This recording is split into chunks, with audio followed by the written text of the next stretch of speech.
Hello and welcome to the Women's Network. I'm Elke and I'm your host.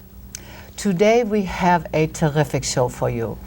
It's very exciting, very informative. So for those of you who haven't quite settled down, please go ahead and get yourself a piece of paper and a pen because you probably want to write a few things down. Our topic today is Daughters of the American Revolution. As you can tell, it's very exciting and informative, as I said. Now, I have heard of this organization for quite some time, but sort of pushed this aside until I met a few people and listened more closely and found it very, very interesting. So with that in mind, I thought I will have to have a show on the organization Daughters of the American Revolution. And here we are. I have invited 4 wonderful women who are very active and can tell us a lot about it. So without much further ado, because we have a lot to talk about, let me introduce you to my guests. With me I have Jan Gordon. Jan is the LA chapter vice regent, but let me introduce her to you and she will tell you more about it. Jan, thank you for having you. Tell the audience a little bit about your affiliation. Well, I've been a member for the past 6 years, and I am the regent of the Los Angeles chapter. And that's like being a president in any other kind of organization, I guess. That's what I thought. the chief coordinator. And this is my first vice regent, Martha Kleiner. Hi. Martha, good to have you here. Will you tell the audience just a little bit about yourself? Yes, I am the first vice regent and I am in charge of planning the programs. And in that network, we always have something that's educational, historical, something of interest to women. And I have been a member since about 1989. My God. And my mother is a member and my daughter. So we have the 3 generations here. Exactly. That's incredible. I know we have a lot to talk about, so let's go over to Gay Oaks. Yes. Gay, good to have you here. Thank you so much for having us. Tell us a little bit about your affiliation with I am a newer member, 6 years. I've been with the Daughters of the American Revolution, and my particular niche is the American History Essay Contest. I am the education chair. And tomorrow actually is our meeting in which, and it's a big one, and the gals all look forward to this one. Because all the essay contest winners, and I can tell you about that later in more detail if you're interested, read their little essays, and all the gals get a big kick out of it. Martha, of course, has organized the meeting, and that's my thing. Well, I want to hear more about that. And we have another guest, Bruce Kennedy, who has been a member for over 40 years. Now that's a record in itself. Well, I do think we may have a member or two who have been members 50 years, don't we? A couple. I think so, we yes. do. But my position on the board is as the chaplain, and not only do I help give the devotional at every meeting, but I also keep track of our volunteer hours, because all of us have to do so much volunteer work, and I keep track of all the members that way. Well, that's a lot of work, I can tell. Okay, well, here we are. I'm so glad we are all got together and educate our audience. And why don't we start off with what does, who can become a member, or tell us a little bit more about the Daughters of the American Revolution, or National Society as it's called. Well, Elke, the National Society Daughters of the American Revolution is open to those people, those women, who can trace their lineage back directly to a descendant from the Revolutionary War. Now, that doesn't necessarily mean that it would be a soldier. They could have signed an oath of allegiance. They could have given money, donated a horse, a cow, food. We also have women patriots. There were many women during the Revolutionary War who also contributed in some way, or maybe they saved a life or you know, whatever it could be proven for their service. Most of them, though, are men. And anyone who can trace their lineage back to the Revolutionary War may be a member of the National Society Daughters of the American Revolution. Well, it sounds quite a complicated task. How do we go about, and where can we find our family history? You first should start with yourself, and you get your birth certificate that proves who you are, and then you go on back to your parents, and you get their birth certificate, their marriage certificate, their death certificate, and you keep going back to the generations, your grandparents, your great-grandparents, and so on and so forth. Then there comes to a time where there might be a little bit of a gray zone. Maybe there weren't any death certificates back in 1810. And so at that point, you're going on wills and Bible records and things like that. But it's amazing that this country was able to keep the records that they did, particularly in really kind of rugged and rough conditions. Not everybody lived in Boston or Philadelphia or Baltimore. Right. I mean, Pennsylvania was absolutely wild, Right. Yeah. Uncleared forest, and And- yet they and were people still spread keeping out, right. records. It was so important. That's what we brought over with us from, you know, Europe. So where's the place? Where do we go for the records? Well- I mean, now we have the age of technology. Right. We go on the website. I You can guess. go on the website. The problem with websites is sometimes the reliability as to the sources. So the best thing to do is to go to the, in our city, we have the Latter-day Saint family library, family history library, where they have many, many records. What they don't have at that library, they can order from Salt Lake City. Public Library also has a wealth of books in the downtown public library. County courthouses, all kinds of places like that. And on the web, those are the kinds of websites that will tell you how to do it. So Wow, that's they will guide you, but the best thing to do then is to get your proof from the source itself. God, it sounds so interesting just to go it's back fascinating. and back and look at Martha. Tell us a little bit about this 3 generations that you know of, right offhand. It is very fascinating. In 1975 and 76, I delivered 2 babies one each year, and my sister took it upon herself to become a member of the DAR. That was her bicentennial project. Mine was going to the future, hers was going back.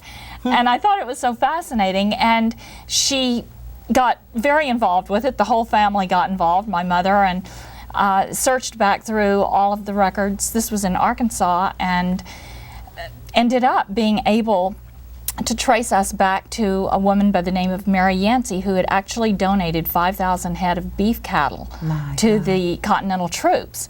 And that's our connection. We had other men, but because we are a women's organization, that was the link that we decided to go with. So it's really been a very fascinating experience. And how far back is that? The interesting thing is I before I came today, I pulled out my mother's application, and it's incredible, but on her list of generations, there are only 7 generations, and the 6th one down is our link to the DAR. Oh. I mean, she was the one, the 6th generation down is actually the one that one that had the donated link. the Right, beef cattle, and then exactly. it went on 7 down to her parents. Right. But it's just amazing, and to think I was too young to know, but only 3, my sister, my mother, and me. But my sister actually remembers the 4th one. So you're only talking about 2 more generations. Right. Exactly. To the revolution. It's just mind-boggling to think how young our country really is. And It is. at this time, how easy it might be for people who are interested in becoming affiliated with the DAR, that they could still track it back. And that's what my sister felt, was before any more time passed, she wanted to Exactly. leave this as a legacy for her daughter. Now, when you think we just celebrated 200 years, not too That's long right. ago, but yet you're talking about 7 generations. So it's just so exciting. Now, if you had a daughter, I don't know. I do. So she She is also a member, but she's not active. would that be automatic, or she would have No, to? I actually, we filled in the paperwork for her to become a member. Yeah. Great. Yeah. Well, Gay, you said you were a newer member, 6 years. I mean, 6 years sounds like a pretty long time to me, but what made you become a member? I mean, My mother was hoping I would, and I had been living in New York for quite some time. When I moved back to Los Angeles about 7 years ago, she spoke to me about it, and I had not really considered it until then. My mother is aging, and I thought this is a time where I can do something for her, something with her, in a sense. She's involved in many ladies' groups herself, and so she has not joined. But her aunt had been. And when I realized how easy it would be for me to join, I didn't have to go through all of the proving that these gals did. Right. My great aunt had been DAR. So I simply had to prove my grandmother's relationship to her, my mother's relationship to my grandmother, and my relationship to my mother. So my affection for my mother and the fact compounded that it was so easy in my case. Was okay, I prompted want to me do it. emphasize that because, like you said, if anyone is interested, it's getting easier. Evidently, Well, it will get harder. once you have right, exactly. Once there is a link, somehow you can. If you have, yes, Right. and that's easy to find out from national, but if you have a past, a relative that has past membership, if you can prove your link to that relative, that's Right, all that needs to be exactly. done. So in some cases it can be easy, in other cases it isn't It's so tough, easy. But right. that's kind of the fun of it. Right. It's like detective it's work. challenging. Right. Yeah, it's, Detective work, it is. It's a exactly. lot like detective work. And I don't want to talk to you about 40 years. But what is the objective? What is the objective of Daughters of the American Revolution? I think the bottom line is to promote patriotism and to help revive love of our country and to understand more about our history, which is rich, really, for such a country so young. Exactly. Yeah. What is? You mentioned earlier your affiliation. Can you emphasize a little bit? I mean, can you go into it a little bit Well, more? my mother was a member, and she signed up my brother, my sister, and me in the children's, the CAR. Oh, okay. And then when I was 18, I became a member of a regular chapter. And now I find that I can also become a double member, I guess, on my father's side. So I'm going to do that this year, have a double membership. What would it mean to have a double? I mean, I Well, know, his sister, my father's sister, became a DAR, and I have a copy of all of her papers. Oh, okay. What it means, So- Elke, is you have, I'll have more pins. for instance, Catch up with Jan. I like genealogy. So you start. Maybe the camera can. Sorry. No, I don't know whether they can do it, but it's fascinating glare. to see. You start with your first patriot, and then if you're interested in genealogy, you find a few more patriots, which means you have to trace your lineage back to all of these other men. Each pin has the name of a patriot, a soldier, or a someone affiliated with the revolution. And right now I have 11, My God. something like that, and I'm waiting on a few more. But if you've been in the country that long, you know, unless you were a loyalist, they're all over the place. There's the father-in-law, there's Yeah. the soldier, there's the grandfather, and they were all there at that time. It's funny. You think to yourself, I thought people only lived to the age of 40 years old. I don't quite understand this, but when you look back, most of those guys, tough as life was, In those early days. they lived a long time. These guys, live to Into be their 80 70s and and 70, 80s. just like today. Yeah. That's incredible, Hardy. yes. And What did you life say? Hardy style. Yeah, yeah. I mean, when you think about not even having sulfur drugs know. or antibiotics, so life was tough, but they still lived. they They lived long lives. And like Martha pointed out, a lot of these guys are Minutemen. They're in their fields, they're working, they're supporting their farm, and the war is sort of going through their neighborhood. So, you know, they drop the, that's exactly it. That's exactly what happened. and the wife picked You it know, up. get in the trenches, they move on, they go back And it to is their- important. It's important to realize that these guys were not. They weren't all Thomas Jefferson, and they weren't all George Washington. They were farmers. Right. They were candlestick makers. Some of them, you know, they came over here with nothing. They came over as indentured servants. That's slave. And they were slaves until they became a certain age. Sometimes it was 8 or 10 years. And they worked for a family that paid for their way over, and they were theirs until they were released. So. It's amazing. They were very ordinary people who did extraordinary That's things right. for freedom. But now you are all doing extraordinary things. Yes, we are. Let's talk about the program, because I just think it's fascinating that this group was born and that you're carrying on the tradition, the history of this country. So let's talk about how you do it. We're over 100 years old. We started out furthering patriotism, and we continue to do it today. Our main emphasis in this chapter, I would say, would be the school children in the schools. We have scholarships available. We help people get scholarships from national organizations. We donate books, time, money. We have essay contests. Most of the things that we do with the schools. We also have programs that where we can work with new citizens, citizenship booklets, And ROTC. ROTC, the cadet soldiers in the high schools. So, but I would say that most of it is with the school children. That is where we have emphasized most of our, our time Yeah. and effort. And also we have a program in reforestation where we collect pennies for pines, and when we have collected $68 of pennies, we can buy an acre of pines in a national forest. And generally speaking, it's right here in the Angeles Forest where that's we great. can enjoy. Yeah. That's with the California National Forest Association, I believe, Yeah. that we partnership with. Well, let's talk a little bit about your program. I mean, your share of essays contests. The American History Essay Contest.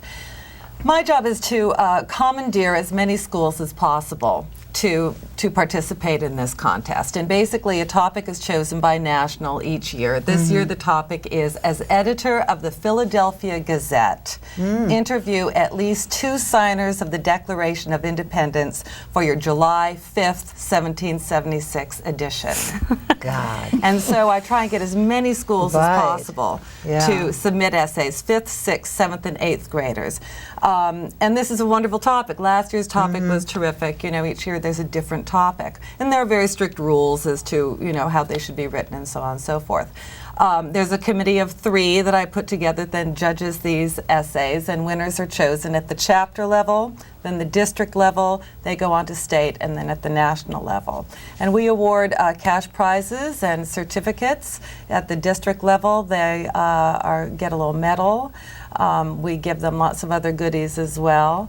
And at the national level, they can win up to $1,000, and it's a wonderful kind of thing to be able to put on any sort of entrance. What's this- Tell Ilke about the other contest too, the Christopher. The other contest is the Christopher Columbus Essay Contest, and That that's sounds interesting. 9th and 10th graders, and that's harder to get those kids to write because they've got so much schoolwork as it is. And But see, what I'm thinking is what's so interesting that you start off at an early age, or you have these programs for younger people to get involved in their countries. Not don't start when you're 40 or whatever. Start early to get interested in your heritage and to preserve which I'm hearing at least. It's so important, in my opinion, and I go into a lot of homes in just my private work. American children are so incredibly advantaged, so advantaged, regardless of what your income level is. I mean, there is just a plethora of things for kids in America and opportunities. The world is truly their oyster, and I feel it's just very, very important that there's an awareness born early. Exactly. That exactly. they can appreciate That's what what I'm they hearing, have. and I think that is the issue right here. And it is everybody's heritage. It isn't just people who've been here for 300 or 400 years.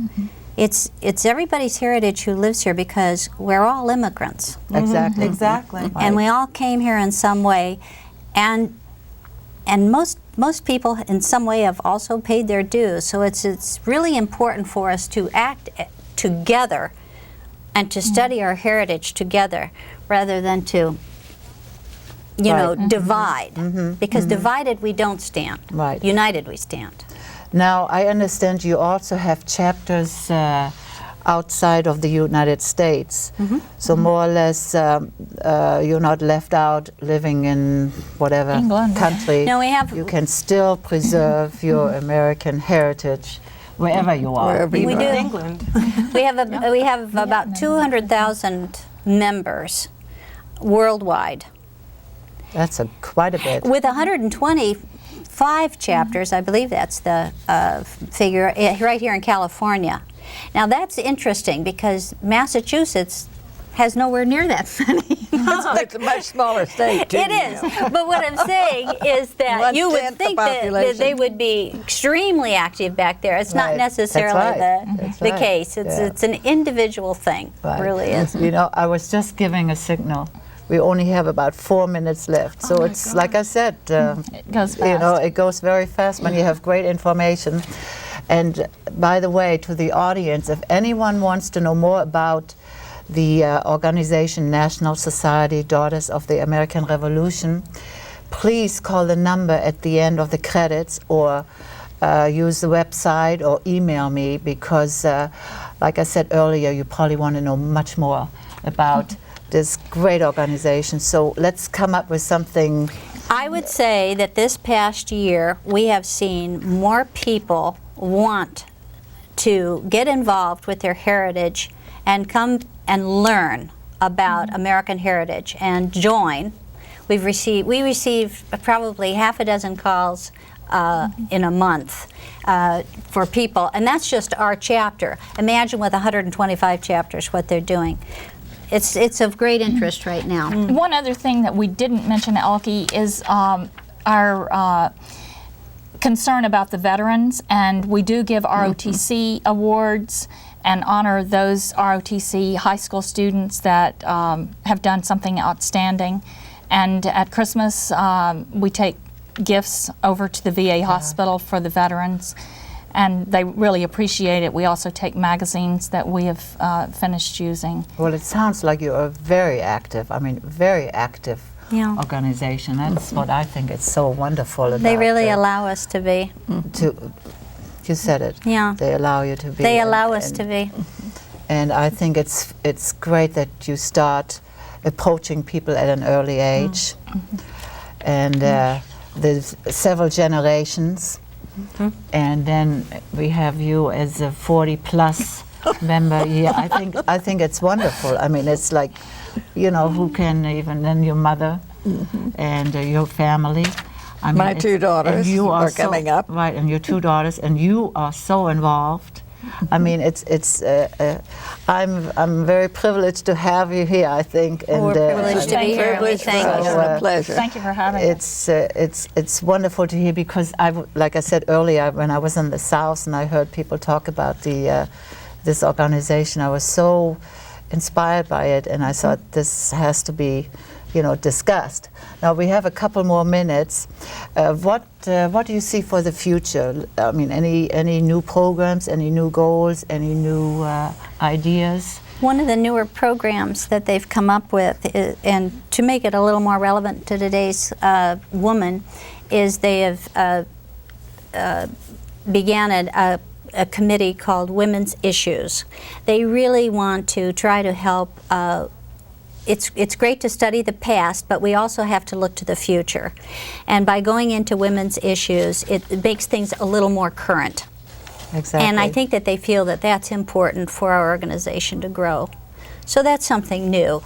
On top of, I must say, a lot of people inquiring for membership, young people in their 20s and 30s are coming to us. I think young people are being made aware of what America is all about, especially in times like And they want to these. participate. Right, exactly. Does anybody else have a quick, we have about 10 seconds. Just that it's a wonderful group of women to mentor with. They are standards for me, all of them, and I think that's the role we all play with each other. And we Right. affect so many areas in the city because we all do other kinds of volunteer work, which give us an opportunity then to talk about DAR and what it does. Well, I am so glad to have had you here. Thank you very much Jen, for having us. Martha, Thank you. Gay, and Ruth. I want to thank you all. Thank you. And Thank you, Elke. maybe we can do it again in a Hope year or so. so when we have fresh ideas. To my audience, thank you so much for joining us today. I certainly learned a lot, and I will give it more thought and see what's in my background. And for those of you who haven't, go ahead and check it out. Go to the website or call your chapter of the National Society of Daughter of the American Revolution. That's a long, long one. But in any case, thank you for joining us, and please see us again next time. Bye-bye.